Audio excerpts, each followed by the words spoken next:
On this episode of Technicolor Blood, we will discuss Alfonso Cuaron's Roma. And we've not talked about it ahead of time, so it's going to be a battle royale. Starts right now on Technicolor Blood.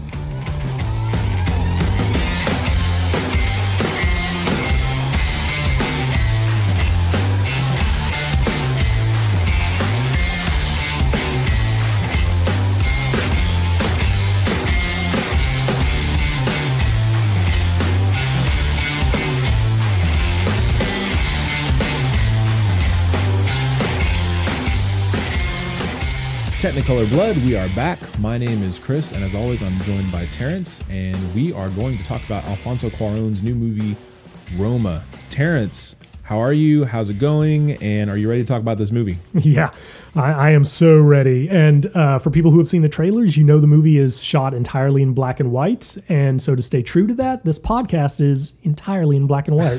Fair enough. And let's just get this out of the way now. We will have spoilers all throughout this. Yes. So be ready. And as Terrence mentioned in the open, we have not discussed this movie, so we will learn each other's opinions as you do. Yeah. So a little background, right? Mm-hmm. We're huge fans of this director, Alfonso Cuaron, and we've been waiting for this movie since it was announced. For sure. Since Netflix decided to pick it up and produce it for him. So it's been a long time coming, and I mean, I think it's safe to say that we both went in with really high expectations. Absolutely, yes. Alfonso Cuarón, for me, he did Children of Men, which I know we're big fans of. For me, that is still my favorite movie of this entire century so far. Wow, 18 years in. So, bold statement. So I'm a big fan of his. He also did Y Tu Mama Tambien and Gravity, and he did Harry Potter and the Prisoner of Azkaban. So, Academy Award winner. Yeah. So just a little bit of background on Cuarón there. So yeah, we were both very much looking forward to this, and we've now seen it, and here we go. So I will say that I thought this movie was incredibly gorgeous, beautifully shot, and 100% agree. Which, I mean, I think we would both be shocked if it wasn't, because Cuarón has just established himself as that guy. Yes.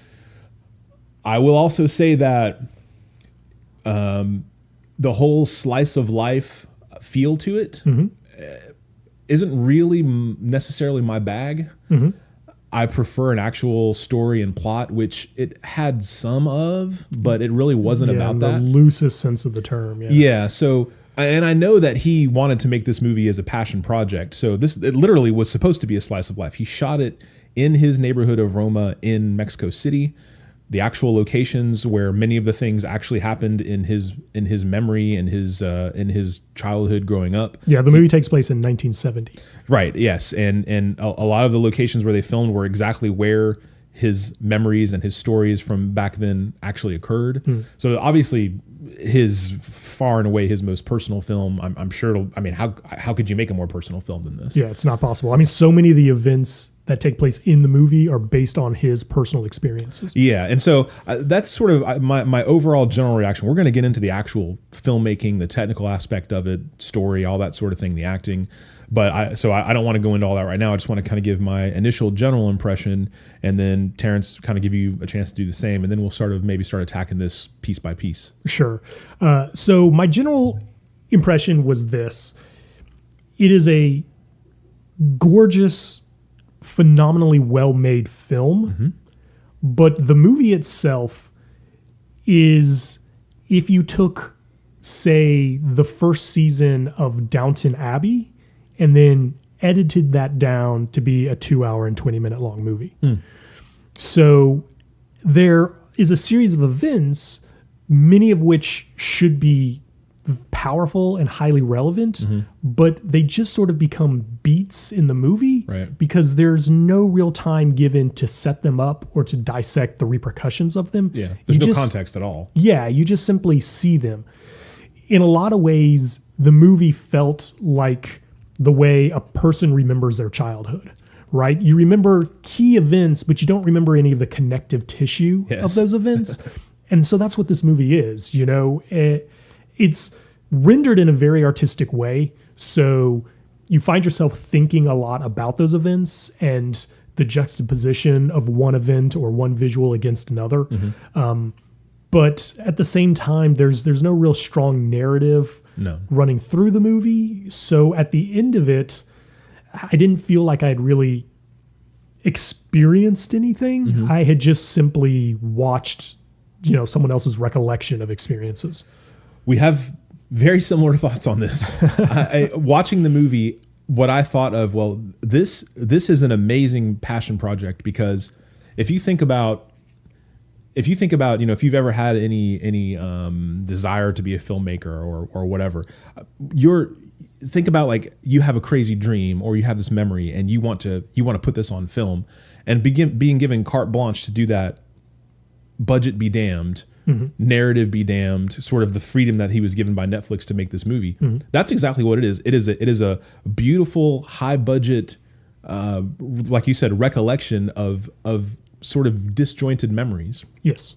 And that was exactly the feeling I had while I was watching it. That I'm watching like a true artist's recollection of what happened to him, what happened around him, and all the events of the movie. Like you said, there's really no context for them. So in a traditional movie, there would be sort of, you would get some background as to what's going on. Like, why are people riding in the streets? Yes. Why is there this conflict going on? Why is there this sort of weird, palpable tension that they try to string a little bit of it through, where, like, the kid early on tells the story about, somebody threw, I forget what it was, threw something completely innocuous at a tank or a military vehicle or something, kid, and someone hopped out and shot the kid in the face and killed him. Right. So they sort of like insert that on early on, so there's going to be this like sort of weird tension of something going on, but there's no context to it, which I found simultaneously frustrating, but also I'm watching this going, like, movies like this need to be made. Yeah. Because and by a filmmaker like Alfonso Cuaron. So it's not really a criticism as much as it is, like I said, like, I love this director and I loved a lot of this movie, but I sort of, I guess, expected to see a coherent storyline. And again, like I said, I don't really think that's a criticism, because he made the exact movie he set out to make. Yeah. So it's a passion project to the point of being like an ego trip, I think. When we talk about him making this movie and the freedom he had, it's the most extreme case of that you can possibly have. Netflix was completely hands-off. They gave him the budget. They gave him a very large budget. They gave him the entire budget that he asked for. And then they just stood back and let him make the movie that he wanted to make. And Cuaron produced the movie. He wrote the movie. He directed the movie. He edited the movie. He was his own director of photography. And for much of the film, he was his own cameraman. Right. Like, you can't be any more of a one-man show than he was on this film. And as we stated earlier, it's all based on either his own personal memories or the memories of the actual person that the main character of the film is based on. It's so personal that it almost loses any context for anyone who is not him. Right. I felt like he really needed somebody, a producer at least, to just give him some boundaries, force him to work within some sort of context that would allow this movie to be a more pleasurable experience for the viewer, instead of this, you're always at a distance to what's happening in this film. And I'll get into that a little bit more when we talk about some of the technical aspects. But I mean, just the experience you have, I never felt like I was a part of anything that was happening in the movie. I always just felt like I was an observer who, they didn't even really care about me observing it. The movie, to be the sort of movie that I think you and I don't know if expected is the right word, but maybe hoped for, it needed another voice. Yes. The movie was so singularly his voice. And again, I hesitate to criticize it for that, because one of the things that I do love about this movie, outside of the context of just the movie itself, is this grand experiment with Netflix. Sure. And what they're doing to give Scorsese and Alfonso Cuaron and Guillermo del Toro and the Coen brothers carte blanche to do what they want without any of this interference. So I feel like we're going to see a true one-to-one comparison of the kind of movies they make when they can do whatever the hell they want, and the other movies they've made previously or after this. Right. Because I'm sure Cuaron will go back to making a more traditional type movie after this, I would assume. Yeah. And it will have sort of a one-to-one comparison there. And I'm actually kind of excited about that, because there's no more collaborative art form than filmmaking. There's so many pieces to it. And so Right. you've seen one man's this. I'd be curious to come up with a list, and I would struggle to come up with a list of movies that are more of a singular vision of the filmmaker than this one. And it's not possible, I don't think, because this is, unless they completely financed it themselves, maybe Mel Gibson's Passion of the Christ. Right. He did what he wanted on that. Yeah. This was his baby alone, without all of that extra stuff that filmmakers always complain about.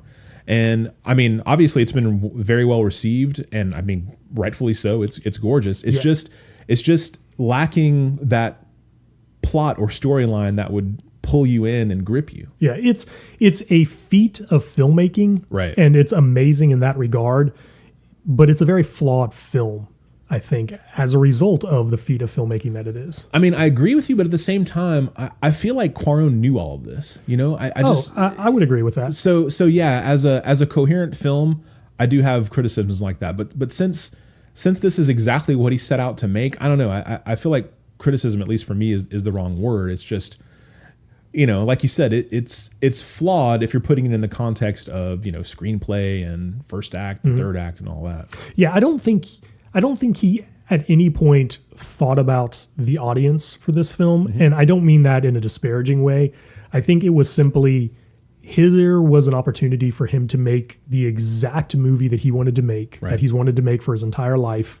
He knew he would probably never get that opportunity again. Yeah. And so he was just going to go for it. And if it found an audience, then that was great. And if it didn't, that didn't matter to him. He wasn't going to let that inhibit the way he was telling this film. Yeah. Yeah. So I don't know how you want to chop this up. I have a lot of thoughts on some of the technical aspects. If you want to jump into that. Sure. Yeah.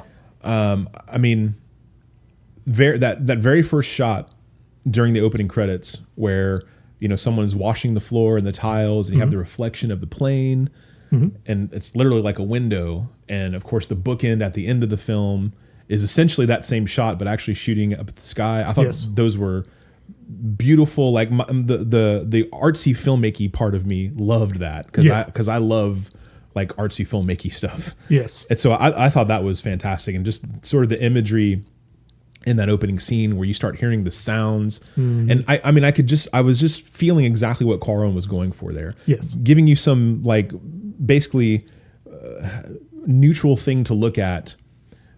That you're looking at something that's just someone washing a sidewalk, but it's this gorgeous, beautiful thing. And you start hearing like it seemed like he started to work in pieces of sound at a time that built this sort of crescendo of just the sound of what it was like to live in Roma. Yes. It was the word that kept coming to mind when I was watching this was immersive. Like though the story kept the audience at a distance because, like we talked about, it's just basically him shooting memories without a coherent sort of storyline arcing through. It was very immersive, and I thought, that we can get into the cast a little bit more later on. But I mean, the acting to me, I've rarely experienced what felt anything more like natural acting. And again, I think that goes to the point of there wasn't really this like overarching story. So it literally is just sort of people being themselves in the moment. And that all felt very natural to me. But yeah, he actually has made the statement that to capture that, what he would do is he would never speak to his actors as a group. He would always talk to them individually to tell them kind of what he wanted. And he would deliberately tell actors that he had told another actor something different than what he actually had. And he said what he wanted to do was he wanted to kind of get the cameras rolling and create chaos. He wanted actors to not know what each one was doing and to be surprised by it in the moment and then to have to play off of that. I mean, I think he did that so very well. Yeah. He definitely captures the chaos of children. There are a lot of kids in the movie. Yes. As you follow this family with a large group of children in it, and the chaotic nature of what they're doing in the background or even in the foreground, and the adults have to keep up with it. It's fascinating. It reminds me a little bit of what Spielberg could capture in his prime back in the 80s with kids. Just the natural chaotic nature of children is so rarely captured in a film. So when you get to see it, you're like, oh yeah, that's what it is like. Yeah. Yeah. And really, I guess more on the technical aspect. So This movie was not shot at all like a movie you're used to seeing. No. There was no, sort of, I don't want to say cookie cutter, but there was none of that sort of, establishing shot, two shot, cutting between coverage back and forth. Yeah. Everything was kind of shot at a distance. Yeah, it felt to me very much like how Stanley Kubrick would shoot films.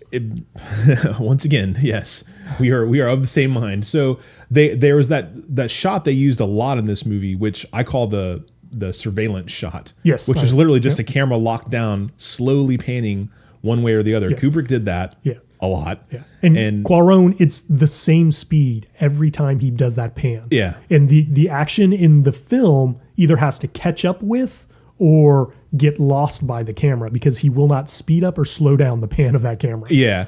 And I guess not to go too over the top artsy filmmaker talk, but it worked well in that it sort of makes it more subjective, I guess, to shoot it at a distance. I liken it to, when you go to a museum or an art gallery and you stand there from a distance and you look at this painting and you come up with your own subjective idea of what it means. Yes. The whole movie sort of felt like that because there was so much of it that was just shot at a distance and you never got really close in. Like the way the movie started, I sort of expected this like Fellini-esque thing to start happening where you're having all these close-ups and it's like super artistic. Yeah. But he really sort of kept you a bit at a distance.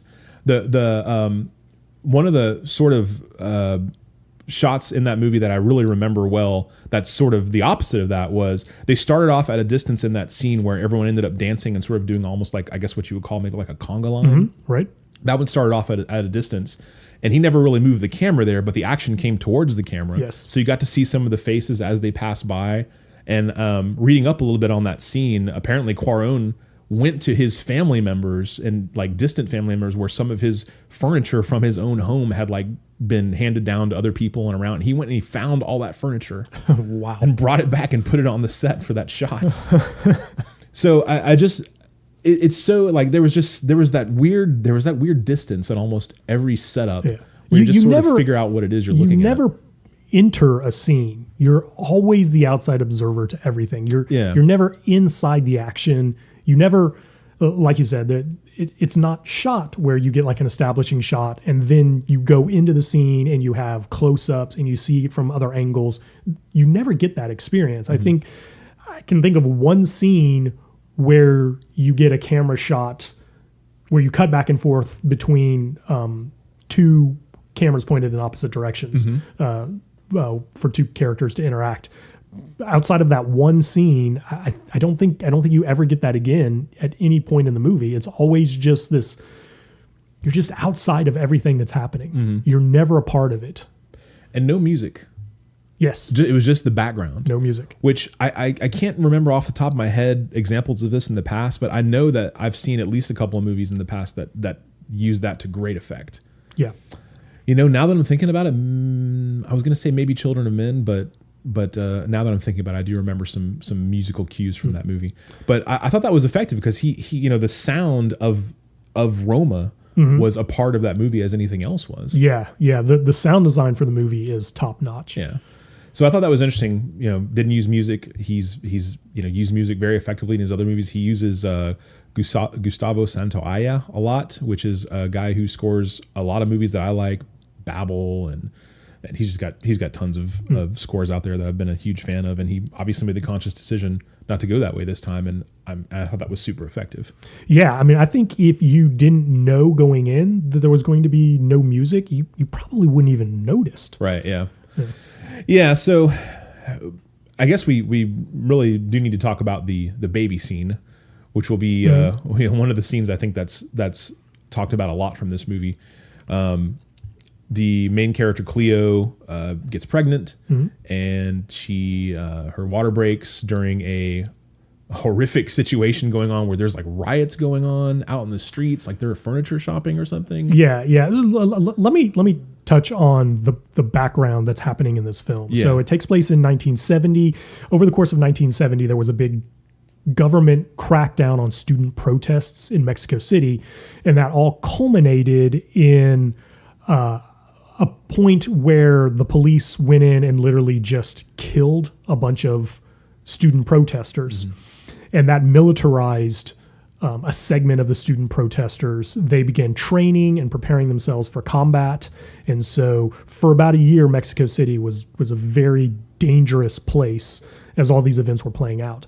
It just happens as a matter of coincidence that I had earlier this year watched a documentary on the Olympians from the 1970 Mexico City Olympics that you'll know the story. It's very famous. There were black Olympians who won, I think, the relay for the gold. And during the playing of the national anthem, the U.S. national anthem, they protested. They held up their fists in the Black Power salute. Right.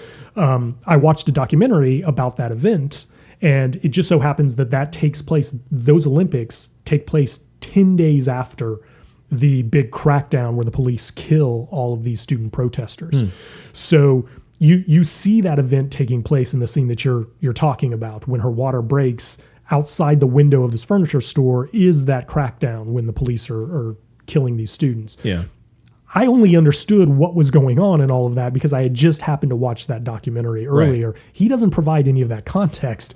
It's just stuff that's happening. There's, like you said, there's this foreboding tension as you know there's some sort of political unrest, but you don't know why, you don't know about whom, you don't know where it's taking place. It's just contextless. Yeah, literally all he gives you is that line from the kid talking about how someone threw something at a military vehicle and got killed. Yes. And so that sets you up like, oh, okay, there's some stuff going on right now. Yeah. So it sort of sparks that in your brain. You're sort of waiting for it, which I thought was sort of a brilliant way to take a movie with otherwise no overall narrative, but also have this little kernel of doubt of like, oh, this is also idyllic. And, you know, the laundry is on clothespins and it's gorgeous and the rooftops and it's this beautiful place, but something bad is in the works here. So that I thought that was really effective. So as filmmakers do, they take a bad situation and make it worse. Yes. By having Cleo go into labor while some of the government crackdown soldiers, I guess, come into the furniture store and find one of the students and shoot them in front of everyone. Right. Just brutal. But also,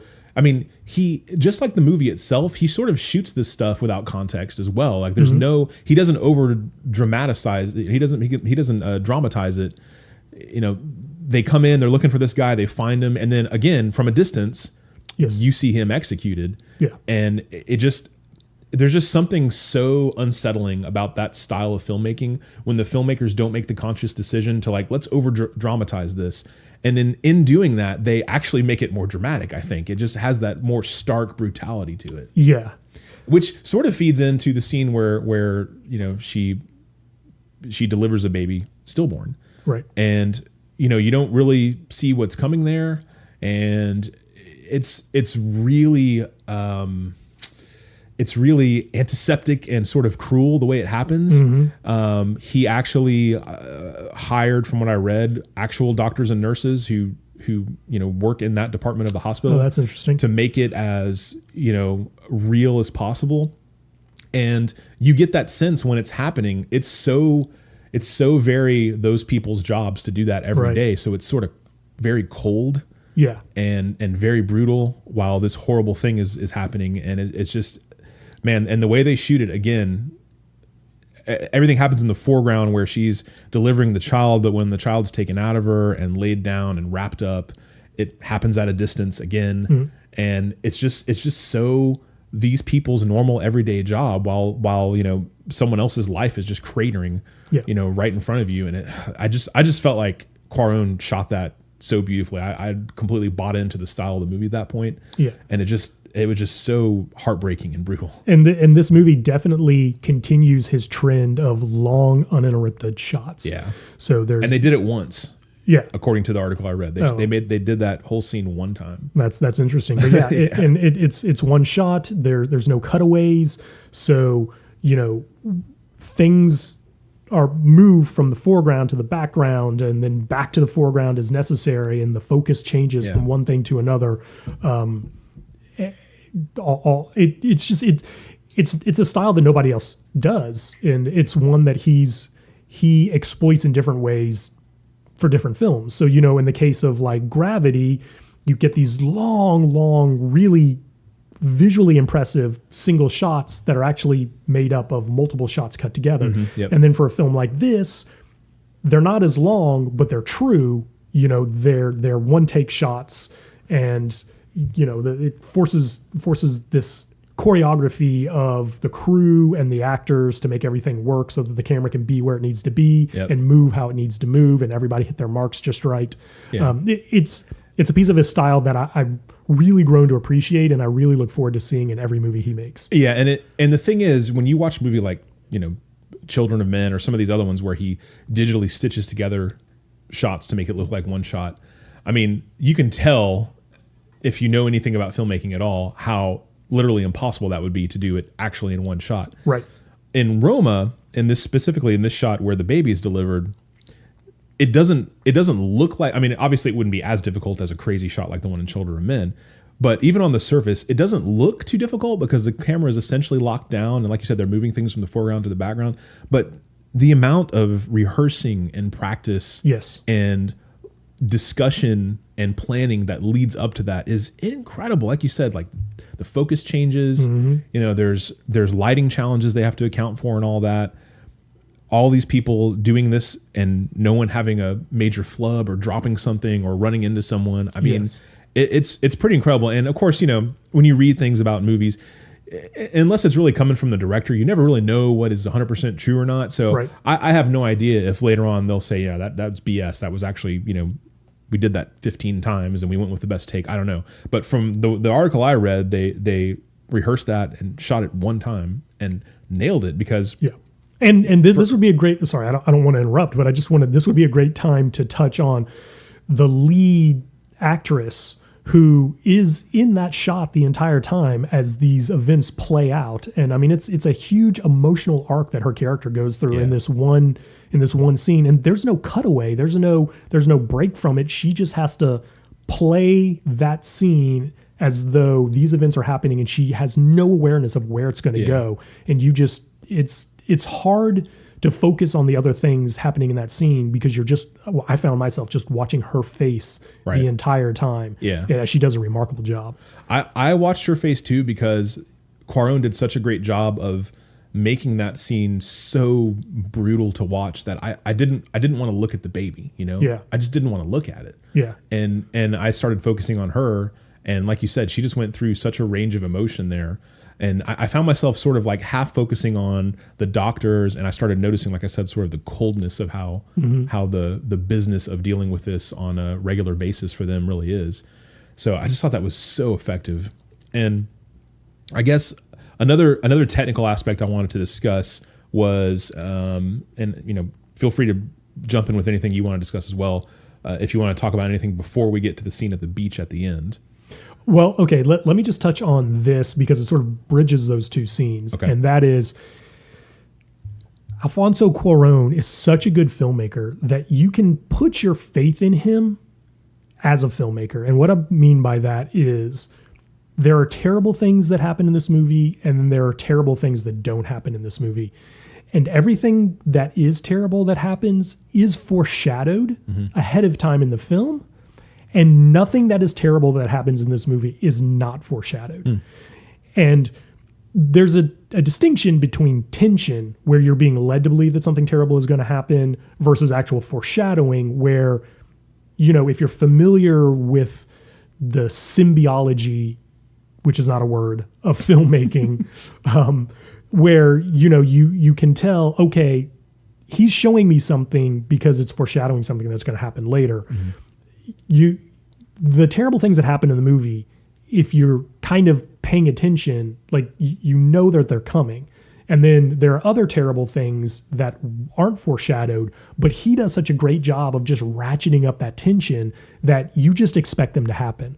And so that beach scene at the end, I think, is a perfect example of that, where there's no foreshadowing for the terrible thing that you think is going to happen during that sequence, but just the way he shoots it, which is shot in a way I've never seen another scene in a movie shot before. It's a difficult scene to watch. I mean, the only thing they do, which I don't think it's really foreshadowing because it happens right before the scene, is where she basically says, I can't swim, so I don't, have any interest in going out there. And but for those of you that have seen the movie, and I can't, maybe you can, I can't put my finger on exactly what it was about that beach scene, other than for me it had to do with the height where he was shooting over the water. Yeah. Like, I'd just never seen anything like that before. I think most people might watch that and see some, oh, well, it's just, a cameraman standing in the water with a handheld or something. No, there's something else going on there that was, it had to do with for me anyway, it had to do with like the boom, the height of where they were shooting that sort of profile of the beach, where you see the beach stretching down for miles. Yeah. And, the way that water rushed in and the way they tracked it out into the ocean. I mean, that was a terrifying scene to watch. It's people walking in the ocean, and it was terrifying. Yeah. It was overwhelming. Like, as the viewer, I was just like, my God, this guy is masterfully got me in the palm of his hand right now. Yeah, and he can pack a shot. Like, Oh, yeah. that scene, you've got the beach, you've got the horizon in the distance, you've got the focal point, you've got the waves, you've got the actors moving back and forth. The whole thing is taking place at sunset, so the sun is like right there in the middle of the screen the entire time. The camera is shooting into the sun. And like I mentioned earlier, when he does those panning shots, it's always at the same speed. It's always at this very deliberate speed, regardless of the action that's taking place on the screen. In the same way, as you said, there's this tracking shot where the camera is moving, from the shore further up the beach, and then also moving from up the beach down past the shoreline out into the ocean. Mm-hmm. And the whole time it's moving at one speed, right? So whether the actors are moving one way or another, whether it's calm or this very ominous moment or whatever, the camera it rigidly refuses to speed up or slow down. And that adds to the sort of, we keep saying, antiseptic feel of that film, but also it just creates like a real sense of unease in the viewer because it's so different. It gives you, I think that the fact that they shot it at that constant speed the whole time, it gives you this sense of helplessness that you can't stop what's happening here. Right. Like, you're powerless. Yes. Because that camera just refuses to give you a glance left or a glance right or speed up or slow down. I think that's a great insight. Yeah. I think having you explain it out loud, now I'm understanding why that was so damn effective. Yeah, it is so effective. Yeah. So, I mean, I think, she had to have that, I don't want to call it a redeeming moment, but the mother foolishly, knowing that she can't swim, leaves her to watch her two kids who get taken out by the riptide or whatever it's called. Right. And she risks her life to go out there. She saves the kids. And then you just have that emotionally heartbreaking moment. The moment that, honestly, I was kind of waiting for, because I think that actress did an amazing job of non-verbally showing that she wasn't into having that baby. Yeah. And then sure enough, at the end, they give you that. Because, you sort of got wrapped up in her anger for being left alone by the guy who got her pregnant. But you never really get a sense of how she feels about actually having a baby. You don't get that scene where she's sort of like, wistfully like looking at her belly and, thinking about the future. So I started thinking to myself, she did not want this child. Yeah. And so the emotion just pours out when they're on the beach after she saves the kids, and she starts saying over and over again, I didn't want this child. I didn't want this child. And that's what that whole part was about. And I just, again, like, we've levied some criticism about the movie, but I just think that was such a awesome, brilliant moment in that movie. Yeah. Yeah. The movie has so many great moments. Like we talked about, they felt like islands in the sort of dreamy, just artistic. Yeah. They're bit like fuzzy memories, coming in and out of focus the entire movie. Right. And that's why, like I said, I'm so glad that he was able to make this movie. Yeah. Because of all the directors out there that you would say to me, hey, what director do you want to make what director do you want to make a deeply personal movie where he has complete control over every aspect of it? I mean, he would be my number one choice by far, and that's exactly what he made. Yeah, I can't argue with any of that. So I thought, even though it didn't really have that overarching, satisfying plot storyline, first, second, third act, all that. I mean, I thought for the movie that he made, it was a great way to end it. you sort of have the I guess like you said, you have the sort of the emotional ending, which is when they're sort of piled on the beach, and then you just get back to the slice of life where you have that awesome shot that just tilts up to the sky and takes you out of the movie the same way you came into it. Yeah. And that was very visually poetic, and I bought into it 100%. It just wasn't, it just wasn't that complete and total movie with great story and great everything else packed into it. But for what it was, I really did love it. So to wrap it up, if you had to put some sort of a score to this film, which, is a difficult thing to even ask, like what would you say? Well, you know what? I think you and I both consider the context of the movie that the filmmakers were trying to make. Yes. So I'm actually going to give it an A+. Okay. Because he made the movie he set out to make, and the things that he wanted to achieve in that movie, I thought he just absolutely knocked it out of the park. If I was grading it on just the experience of a movie-going experience, I'd probably give it something more like a B+. Mm-hmm. But because I think he executed perfectly the movie that he wanted to make, and there were there's just not a lot of times, I think probably for either one of us, that I feel like physically gripped by a movie. Yeah. And that beach scene at the end physically gripped me. That the delivery of the stillborn child, the filmmaking aspect of it and the acting aspect of it and the technical aspect of it, it just gripped me. Right. And if I get one of those in a movie, I remember it. If I get multiple ones of those in a movie, then it's clearly something I love. So I got to give it an A+. Okay. Yeah. I think you kind of hit the nail on the head in that this might come out as a bit of a cheat, but I feel like I need to split my review in saying that if you are the kind of person who believes a film is solely entertainment, right, then this movie is probably, for me, a C in terms of that.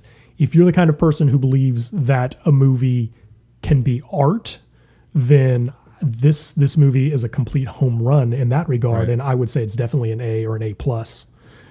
Yeah, because how many times can you actually say this is the fully fleshed out singular vision of a filmmaker? Yeah, with all its flaws and all its great parts. You can't say it. An incredibly talented filmmaker. Oh, yeah, without question, one of the absolute best visual filmmakers alive today. For sure. And this is him just being allowed to make the visual expression of a movie the way he wants to, unfettered by anybody else. Yeah, and before we get out of here, I wanted to also bring up this. I think this is something that we've talked about on the show before when it comes to directors and the way they shoot.